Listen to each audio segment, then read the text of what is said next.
दिनै बे नैथि फाउन्डेसन डेखौ सेलेब्रेट खालामनायजों लोगोसे दिनै रायजो राजानो जोङो मिथिहोनो लुबैदों जे बनसुआ मानो जन्म जाखो बड' नेशनेल स्टुडेन्टस इउनियना दा बेखौ जोंहा दिनै एसे मिथिहोनांगौ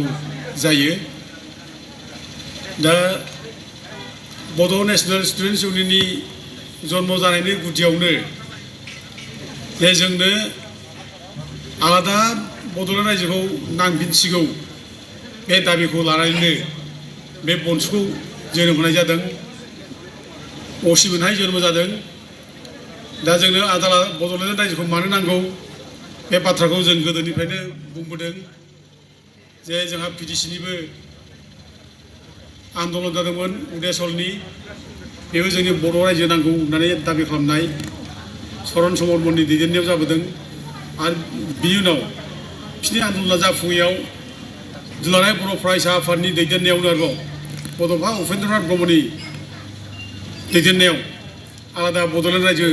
नांगौ होननानै बै समाव गोगोम मोनसे आन्दलन जाबोदों। दा जोंनो मानो आन्दलन खालामबोनो गोनां जायामोन, मानो जोंनो बड'लेण्ड नांगौमोन, बे बाथ्राखौ हयथ' दानि जिबां फरायसाफोर मिथिगौ। दा दिनै आङो बनसुनि जायनाखि आफादाव जायफोर फरायसाफोर दङ आं खोब गोसो गोरबोजों मोजां मोनो, बरायनानै लायो। जे दिनै बेयाव लेखा गोरों गोरों जे फरायसाफ्रानो जे बेयाव जमा जादों, सोरबा डक्टर, सोरबा MA, सोरबा प्रफेसार, सोरबा इन्जिनियार, बेयाव जे जमा दंफैयो बे माने माबायाव बनसुआव आं खोब मोजां मोनो। आरो जों दिनै जाथिनि बे अलखद टाइमाव जे लेखा गोरों जोंनि फिसाफ्रा जोंनि जेनेरेसना फैनानै जे जयैनो आलादा बड'लेण्ड रायजो बिफिननांसिगोन होननानै खौसे जादों, आं बेनि थाखाय खोब माने दुंब्रुद गोसोजों बरायो। बड'फा उपेन्द्र ब्रह्मआ जोंनो बुंलांदों जे जोंनि एकमात्र बिकल्प बेनो जाबाय आलादा रायजो सोरजिनाय। जोंनो आलादा रायजोखौ जेरैखि नांथारगोन।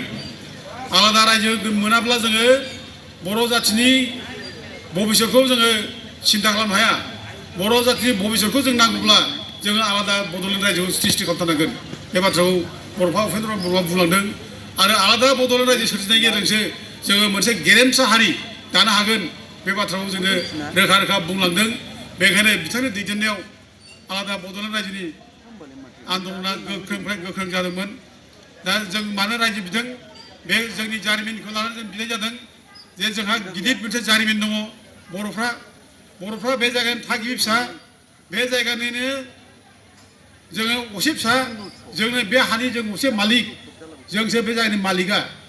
बे सारा आसामनि बिसिबां माने माबा दङ, सारा आसामानो मोनसे टाइमाव जोंनि बर'फोरनि जायगामोन। आरो बे सारा आसामखौ बर'फ्रानो खुंदोंमोन। आरो जोंनि बर'फोर खुंनाय रायजोआ बे आसामल' नङा, ओरै दिख्राय दैखौ नामदों। सानजा एखे बे फातखाय हाजो दिख्राय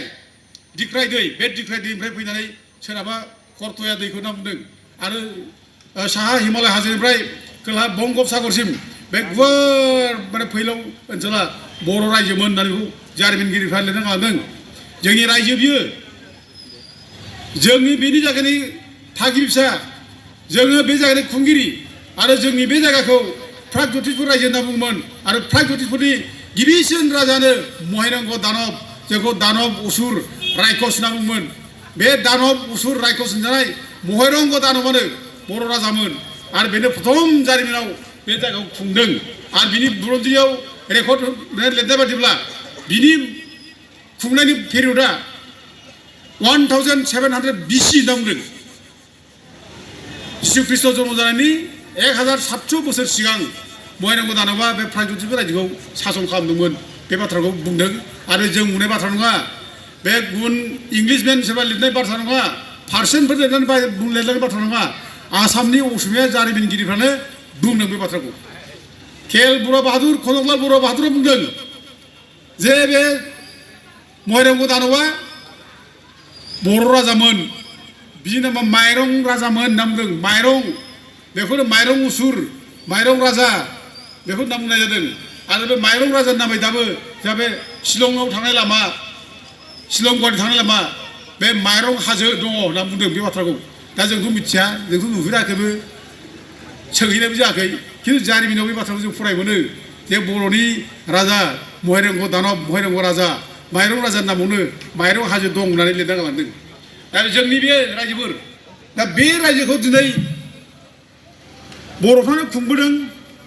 बे 1700 बोसोरनि सिगांनि बाथ्रा नङा बिनि उनावबो फैयै फैयै जोंहा नै एखे बुंनो थाङोब्ला भारत उदांस्रि जानाय समसिम जोंनि रायजोआव उदांमोन रायजोफोर बे रायजोआ जों खुंनायमोन जोंनि बर' रायजोआ खुंनायमोन कुचबिहाराव जोंनि रायजो बर'फ्रानो रायजो खुंदोंमोन बे कुचबिहारनि राजाया नै सिखोनाद्रारनिफ्राय थांनाय बे सिखोनाद्रारनि हावरिया मेसआ बे सिखोनाद्राराव रायजो खुंदोंमोन आरो बे सिखोनाद्रारनिफ्रायनो थांनानै हावरिया मेसआ हिंगुलामासाव बेंगलनि बे कामाख्यागुरि खाथियाव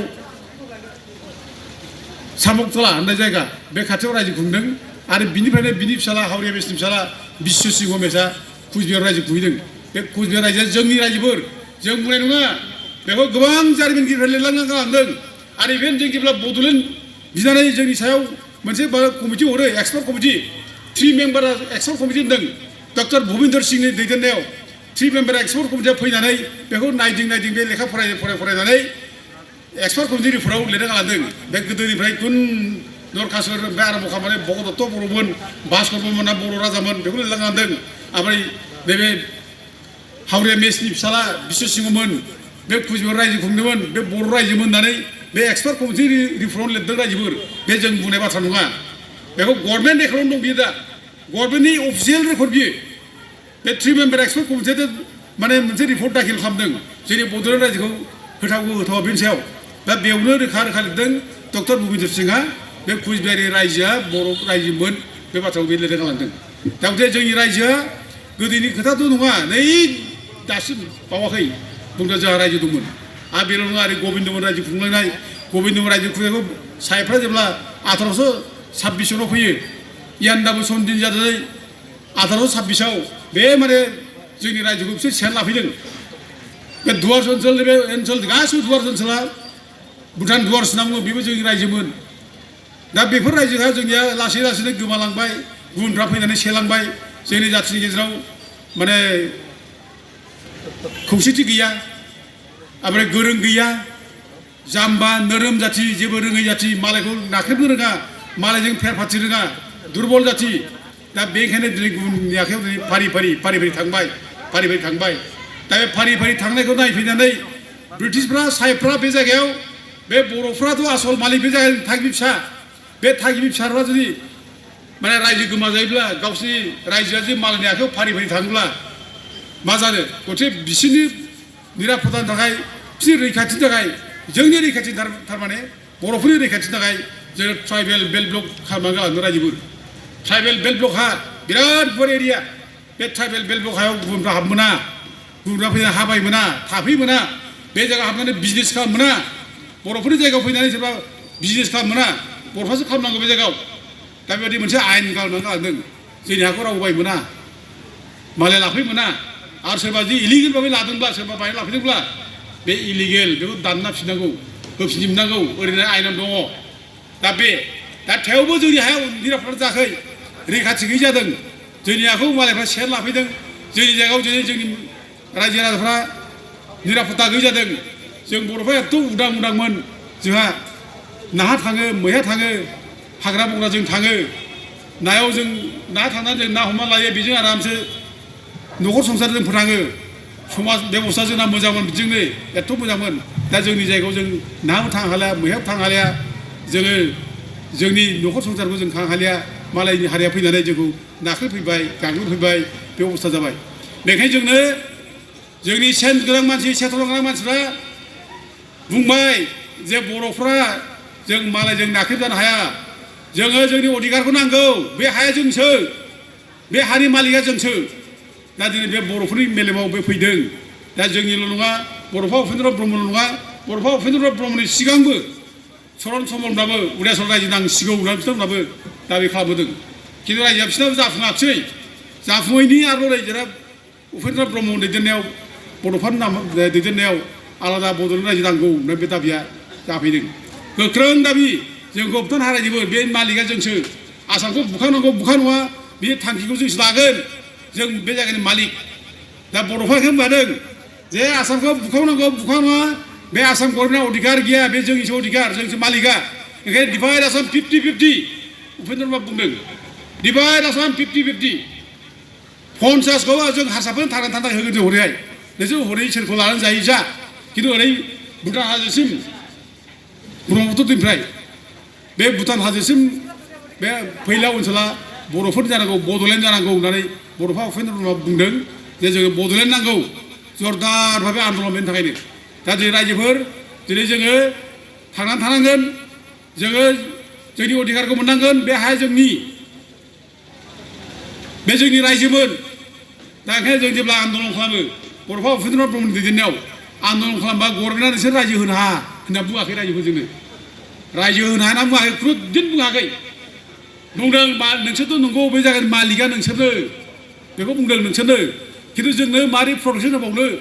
बे बाथ्राखौ सिन्था खालामबाय थादों गभर्नमेन्ट इन्डियाबो मारै बिसोर निरापत्ता होनो बेखायनो बे बेल्ट ब्लक एरिया बेखौ जों मख'बाय थादों दिनै जोंनो ब्रिटिशफोर गालांनाय ट्राइबेल बेल्ट ब्लक एरिया बेबो निरापत्ता जायाखै हायाबो मालाय सोबैजोब्बाय बेखायनो बे बेल्ट ब्लक एरियाखौनो लानानै जोंनो मा खालामदों दा जोंनि बिटिसि सिगाङाव बिएसि होबाय नै बिनि उनाव आरोबाव बिएसि जायनि बिटिसि होबाय बे बिटिसि मोननाय बिएसि मोननाय बे जोंनि ट्राइबेल बेल्ट ब्लक एरियाखौनो लानानै होदों रायजोफोर आसाम गभर्नमेन्टआ गोदान जोंनो जेबो जिनिस होआखै जोंनो जा होदों जोंनो होखानाय साइफोर गालांखानाय जोंनि एरियाखा बेयो बेल्ट ब्लक एरिया बे एरियाखौसो जोंनो होदों बे बिटिसिआ जोंनि दे नोंसोर बेखौ लानानै खुंनानै जादों बिदि खालामदों रायजोफोर आरो जोंना बिटिसिआ मोजांमोन रायजोफोर जों सानदोंमोन बिटिसि मोनबाय जेब्ला बिटिसिआ 6 सिडुल आन्दाराव ट्राइबेल एरियाखौ लानानै खुंनाय बे खुंथाय मोनसे एरिया बियो ट्राइबेल एरिया ट्राइबेलफ्रानो बेखौ जायगायाव खुंनो हायो ट्राइबेलफोरनिखौ माने जथेस्थ' गोहो हरदों बे एरिया जोंनि ट्राइबेल एरिया एडमिनिस्ट्रेसन जों बेखौ हरदों जोंनो गोसोबादि जोङो थाखा लाबोगोन गभर्नमेन्टनिफ्राय जोंनो 700-800 कोटि 1000 कोटि जों थाखा हरगोन बे थाखाखौ जोङो खुनु रावनिबो बादा गैयासे रावनि होबथानाय गैयासे जोंनो बाहायनो हायो जेरावखि बाहाया जों बाहायनो हायो गोसोबादि दा बिटिसि समाव जोंहा बेबादिमोन गोसोबादि जों थाखा बाहाय रायजोनो रानना हो मावना हो बेबादि अबस्था बेबादि खुंथाय जों मोन्दोंमोन जों सानदोंमोन जे बिटिसि फैबायब्ला जोंनाव माने डेभेलप जासिगोन जोंबो सानदोंमोन जे बेजोंनो जोङो लाथ'नानै लासै लासै सेपारेट स्टेट बड'लेण्डखौ जों मोनलांगोन जों बेखौ सानदोंमोन साख्रि बाख्रि होनाय खमथा जा बिटिसिआ दंमोन आगोलाव जोंनो होयोमोन 4 ग्रेड 3 ग्रेड साख्रि जोंनो होयोमोन माबा सेंसन होनांगौ जोंनो होयोमोन बिजनेसफ्रा जोंनि मानसिया मावोमोन जोंनि बर' सेंग्राफ्रानो मावोमोन आरो खाथियाव गुबुनफोर दंफायोब्ला बिसोर लोगो मावफायोमोन दा जोंनि जायगायाव इक'नमिक कन्डिसना मोजां जाबायमोन जोंनि आर्थिक अबस्था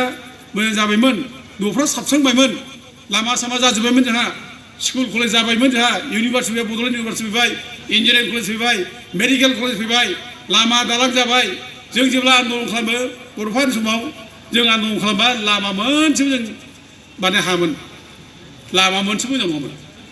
अबा बारनांगौबा जोङो नावजों बारनांगौमोन नै जोंहा बे सान्दाखाना नावजों बारनांगौमोन जों बे दैयानो गैयामोन जोंहा माबा गैयामोन दालाङा गैयामोन आन्दलन खालामबा उपेन्द्र ब्रह्मनि समाव आन्दलन खालामबा जोङो हरना गुना मोनानि 8टा 9टासिम सुग्रि बाग्रि बे गौरां दैखौ सानस्रिनानै बारनांगौमोन जोङो बे पुलिसनि उपद्रबआव माने हमनानै गनो थाखाय जों खालबुगाव गामियाव आरो देवरगाव गामि खालबुगाव गामियाव दै बारनानै जों सानस्रिनानै बेयाव थायोमोन आरोखि दा जोबोद खस्थ' खालामनानै फैनाय जोङो अनेक जों दै सानस्रिनानै बारनो गोनां जादों आन्दलन समाव थाबायनानै जों गिदिंदों एखे बेंगलसिम थाबाय थांदों जोङो एखेबारे आलिपुरदाराव जों ट्रेन गाखोयोमोन दिल्लीयाव थांब्ला अबावबो थांब्ला दै एखे सानस्रिनानै बारनाय नावजों बारनांनाय बै समाव थाबायनानै गिदिंजोबनाय आरो बै समनि आन्दलनावनो जोंनि बर' आइजोफ्रा साइकेल सालायनो रोंदों जे बेनिफ्राय मेसेज हैनांगौ खबर हैनांगौ गसाइगाव दा गसाइगावनिफ्राय खबर लाफैनांगौ बे जायगायाव माजों हरनो गोदोथ' जों आन्दलनावथ' टेलिफनबो गैया जेबो गैया बे साइकेलजोंनो बर' आइजोफ्रा सालायनानै थाङोमोन खोन्थायोमोन हजोंफ्रा फैयोमोन साइकेलजों खोन्थाफैयोमोन बेफोरजों आन्दलन जादों बै समाव ओरैबायदि खस्थ' आन्दलन जादों दा बे आन्दलननि गेजेराव जोङो नैबे बिटिसि मोनबाय दा बिटिसि मोननायनि उनाव जोंहा माने मोनसे डेभेलपमेन्टनि मोनसे आसा जों खालामदोंमोन जोंनि मानसिफ्रा बिजनेस मावनो आराम्भ खालामदों जोंनि गथ'फ्रा एसे डेभेलप जादों गामि गामि खमसे खम जेराव साइकेल गंसे गैयामोन जोंहा दा मटर साइकेल जादों मटर बादों गामि गामि प्रत्येक गामियाव थांब्ला दिनै बे बिटिसि मोननाय उनाव जा गारि घरा जाबायमोन मोजां मोनसे उन्नति जाफैबायमोन खिन्थु दुर्भाग्य रायजोफोर जोंहा दुर्भाग्य दा जों साबसिननिफ्राय साबसिन जानो नागारै जों मोजांसिन जानो नागारै बड'फा उपेन्द्र ब्रह्मजों जोङो होनलांदोंमोन आलादा बड'लेण्डजोंसो जों गेरेमसा हारि दानो हागोन खिन्थु मा जाखो जोंनिया आलादा बड'लेण्ड रायजो बिग्रा मानसिफ्रा नैबे बिटिसिखौ नांला होननानै आलादा रायजो बिबाय आन्दलन खालामबाय दाना बिटिआर सुक्ति खालामनानै लाबोबाय बे बिटिआर सुक्तिया जेबो गैया रायजो जों बेखौ अपेन दिनै बुंनो हायो आरो जों बुंगासिनो दङ जों अमर सिं बिथां जों ओमफ्राय गोबां मानसिफ्रानो बुंगासिनो दं बे बिटिआर सुक्तियाव जेबो गैया बे बिटिआर सुक्तिया जोंनि माने बिटिसि मोनखानाय गोहो बे बिटिसिजोंसो जों डेभेलप जाबायमोन बिटिसिजोंसो एफारै जों जौगाबायमोन बे बिटिसिजोंसो जोङो माने जोंनि अबस्था साबसिन जाबायमोन साबना जाबायमोन बेखौ हारसाफ्रा सिन्था खालामनानै हिंसा जानानै बेखौ बोरै फोजोबनो बेखौ बोरै धंस खालामनो दा नै बेखौ फुस्लायनानै खायदा खालामनानै जोङो नैबे बिटिआर सुक्तियाव खालामना रायजोखौ आरो जायफ्रा बिटिआर सुक्तियाव खालामनानै लाबोदों जायफ्रा बिटिआरनि जायफ्रा गोहोआव फैदों बे गोहोआव फैग्रा मानसिफ्रा नोंसोर नाय बिसोरनि खोथाफ्रा मोनसेबो दिनै रायजोनि जानानै बाथ्रा बुंनाय नङा रायजोआव थगायनाय न'खर न'खर साख्रिगोन बहाबो होदोंसे साख्रिखौ होना रायजोफोर दा साख्रि गैया डिपार्टमेन्ट होननानै लांजाबाय आसाम गभर्नमेन्टजों आगोलाव बिटिसिआव साख्रि होग्रा मोनसे डिपार्टमेन्ट दंमोन CSB दंमोन सेन्ट्रेल सिलेक्सन बर्ड बे बिटिआर गेजेरजों जोंनाव दिनै जाथियावबो गावस्रा गावस्रि जाबाय सुबिदानि थाखाय गावजों गाव नांलाय खमलाय जाबाय पावारनि थाखाय नांलाय खमलाय जाबाय दा बे हिसाबै जोङो दिनै गावजों गाव नांलाय खमलाय जादों जोबस्राय जों जोबस्रांनाय लामाजों थांथारलाय जों दिनै आलादा बड'लेण्ड रायजोआव फैफिननानै जुदि जोङो गाबथारलायफिनाब्ला जयै जोंनि अरिजिनेल दाबियाव जों फैफिनाब्ला जोंहा उफाय गैया रायजो दा जों बेयाव फैफिननांगौ दा अरिजिनेल दाबि जोंनि बड'फा उपेन्द्र ब्रह्मआ आद्रा खालामनानै गालांनाय बड'लेण्ड रायजो जों दिनै बेयाव ज' जाफैफिननांगौ जिसिबां आइ आफा गोरिब गुन्द्रा जाम्बा जाम्बि जेसेबां दं सोरबा बिजनेस मावग्रा होन सोरबा स्कुल फरायग्रा होन सोरबा साख्रिआवला होन बे बड'लेण्ड रायजोखौ दिनै सापर्ट खालामफिननांगौ दा दिनै नुबाय बिटिआर सुक्ति जानानै मा जाखो जाय सुक्ति खालामग्रा बेनि जेलाव दं रायजो मा जाखो बियो नङासे जाय बिटिआर सुक्ति खालामग्रा रन्जन दैमारि मानाव गेदेर रन्जन दैमारि एफा गोबाव संग्राम खालामबाय लानानै थांबाय बेखौ बिटिआर सुक्ति खालामनो सुक्ति खालामबाय दा जेलाव दं मा जाखो बेलाय आरो दिनै बेजों इसिबां माने एनडिपिनि मानसिफोर दङ जायफ्रा गिलु बालु हाथियार लानानै गाबथाबोदों बर' जाथिखौ जायफ्रा माने निरापत्ता होबोदों दा दिनै बिसोर जुदि अस्त्र लानानै होबथायामोनब्ला दिनै लोब लोब गुबुन जाथिया फैनानै जोंखौ नाख्रेबसिगौ गाग्लोबसिगौ दा बिसोर होबथानायखायसो जों दिनै एसे बासायनाय दं रायजोफोर बिसोर होबथानायखायसो जों एसे बासायदों नङाबा दालागै हिमालय हाजोसिम थांखासिगौ बर'फ्रा जोबसिगौ अबाव थांगौमोनथाय दा दिनै बिसोरबायदि मानसिया दिनै जुजिनानै जों निरापत्ता मोनबाय बर' जाथिया दिनै माने सिकिउरिटि मोनबाय दा बेबायदि मानसिफ्रा दिनै सुक्ति खालामनानै बिटिआर सुक्ति खालामनानै जेलाव जानानै दंजोबदा आंसोमोन जेलाव थादों रायजोफोर बे बर' जाथिनि खोथा बुंबाय थानायखाय नांलायबाय थानायखाय बे बिटिआरनि मालिकफ्रा बे फरायसा आफादनि नेताफ्रा आंखौ जेलाव थ्रोब सेमोनजोबनानै होदों रायजोफोर जानुवारि मासनि 7 थारिखनिफ्राय आङो एप्रिल मासनि 8 थारिखसिम आं 3 मास दंमोन बेयाव क'क्राझार जेलाव बेयाव लोगो मोनजोबदां एनडिपिनि सेंग्राफोर ओरैबायदि आलाय सिलाय दङ जेल सिङाव रावबो खबर गैया ओजों न'आ बिराद गोरिब न'नि मानसिया बेखौ नायफैनो हाया बिमा बिफा नायफैनो हाया खबर लानो हाया आरो दिनै ओरैबायदि अबस्था दा बिसोरखौ माने सोरबा फासिनि अर्डार जाबाय सोरबा 12 बोसोर जेल सोरबा 8 बोसोर जेल सोरबा 16 बोसोर जेल माने गनायनि खुनु बाथ्रायानो गैया दा अब्ला मा जागोन बिदिजोंलाय जाथिया बिदि थांनानै थागोन नों एथ' गिदिर जुदि सुक्ति खालामदोंब्ला बिटिआर सुक्ति एथ' मोजांब्ला दिनै बे सुक्ति गेजेरजों बिसोर गजोबनांसिगौमोन दिनै गैया गवा रायजोफोर गराय नङा गराय खुनु सिमां गैया नै जोंना मैया दाखालि फरायसा आफादनि प्रेसिडेन्ट दिफेन बर'आ बुंना होबाय दासो एबारसो स्टिक हरनो हादों लानानै माबानो प्रेसिडेन्ट इन्डियान प्रेसिडेन्टनो स्टिक रन्जन दैमारिखौ हगारनांगौनो ओमफ्राय एनडिपि मानसिखौ हगारनांगौ आरो दासो नों स्टिक हरनानै मा जानो नोंनि बे स्टिक गांसेजोंखि सोरबा हगारगोन गगोन नामा नों जेबो खालामाखिसै सुक्तियावबो नेनानै लाबोनाखिसै नोङो आरो नै बोसोरथाम जाबाय जेबोआनो गैया दा गथिखे जेबो जाया रायजोफोर दा जोङो थाङै थुङै जोङो सेपारेट स्टेट बड'लेण्ड जों बेयाव बिफिननांगौ बड'लेण्डआव फैफिननांगौ गासिबो ज' जाफिननांगौ दिनै आवाज होबाय दाख्लै आं मोजां मोनदों एक एनडिपिनि जेसेबां कर्मिफोर दङ बिसोर बुजिबाय दा बे सुक्तिया थगायनायसो जोंखौ माने थगायनानै बर' जाथियाव फोरसा फोरसि खालामनाय बेखौ बुजिबाय बेखायनो दाखालि 27 थारिख बिटिआर सुक्तिखौ बिसोरो डिनाउन्स खालामबाय बिसोरो एकर्ड दे बिटिआरनि एकर्ड दे बेखौनो डिनाउन्स खालामबाय ब्लेक दे हिसाबै बिसोर डिनाउन्स खालामदों आं बाख्नायदों बे स्पिरिटआ जों थानांगौ दा बे स्पिरिटआ बे सक्तिया जों थानांगौ जों माने जों अमरसिं बिदा दाखालिबो बुंखांबाय बे बिटिआर सुक्तिखौ सावगोन आं होनना बुंदों दाखालि बियो रावबो जेबो बुङाखै बे बिटिआर सुक्ति खालामग्राफ्रा बुंनायाव मा माबि दा गैया जेबो बुङाखै मा खालामसैलाय सैथो खोथा आरो सैथोखौनो दोनखोमायो सैथोआ नुजाखायो सैथोआ दोनखोमाजाग्रा बुस्थु नङा नों सैथोखौ इसेबां दाबायाव दोनगोन बेसेबां फर्सजों बांसिन फर्सजों सक्तिजों ओंखारबोगोन बाहेरायाव दा दिनै इसेबां दाबायनो हादों बांसिन दिनै ओंखारबोगासिनो दं सैथोआ जे नुजागासिनो दं रायजोफोरा मिथिगासिनो दं सोर नंगौ बुंदों सोर नंखाय बुंदों दा दिनै बे बिटिआरआ जोंखौ फोजोबगोन रायजोफोर बे बिटिआरनि दारै जेबो जालिया जों सानदोंमोन बे माने बिटिसिजों जों लासै लासै दावगा आलादा बदलखौ मोनहैगोन खिन्थु दिनै बे जों जोबस्रांलांफिनबाय उल्था दिनै जों जोबलांलांफैबाय गैलिया ओंखायनो जों दिनै सेपारेट स्टेट आलादा बदलनि थाखाय जों दिनै संग्राम खालामफिनबाय आरो दिनै बनस्रि जे माने फरायसाफ्रा दिनै ज' जानानै जे आन्दलन खालामफिननो नागिरबाय आन्दलन खालामफिनबाय बेखौ आं बरायो सापर्ट खालामगोन आरो जों थैजासे जोङो मावलांगोन आरो जोंहा जेबो गैया रायजोफोर जोंथ' जेबो नांथ्रा जोंनोथ' जेबो नाङा रायजोफोर जों गोदोनिफ्रायनो सेंग्रा समनिफ्रायनो जोङो बर' जाथिनि मावबोदों रमान स्क्रिननिफ्राय आराम्भ खालामनानै उदयाचलनिफ्राय आराम्भ खालामनानै क्लास 8आव फरायनायनिफ्राय आराम्भ खालामनानै जोङो बर'नि थाखाय मावबोदों आरो नै उपेन्द्र ब्रह्मनि समावबो आन्दलन खालामबोनानै मावबोबाय दासिम मावगासिनो रायजोफोर दासिम मावगासिनो दं आरो मोनसे मोजां खबर होलांसै दिनै जोङो मावै बे ट्राइबेल बेल्ट ब्लकनि केस होनानै जों दा ट्राइबेल ब्लकनि केस होनानै जों दा बे केसआवबो जोङो देरहानो हाबाय ट्राइबेल बेल्ट ब्लकनिफ्राय जेसेबां इलिगेल मानसि दं होखारनांगौ होननानै दा दिनै माने हाइकर्टआ अर्डार होबाय बेल्ट ब्लकनिफ्राय जेसेबां माने माबा दं हाबनानै दं इलिगेल भाबै बेखौ होखारनांगौ दा जों दा गिदिर देरहानाय बे दा बिटिआर सरकारा मावनांगौ खिन्थु मावाखै रायजोफोर बे मोनसे आरो नै रिसेन्ट मावाखै जोंहा नै हेमन्त इसोरनि माबाया जोंहा नब कुमार सरनिया जाय ट्राइबेल नङाफ्रामा जाय बर' कसारि नङाफ्रामा बर' कसारि नाम लानानै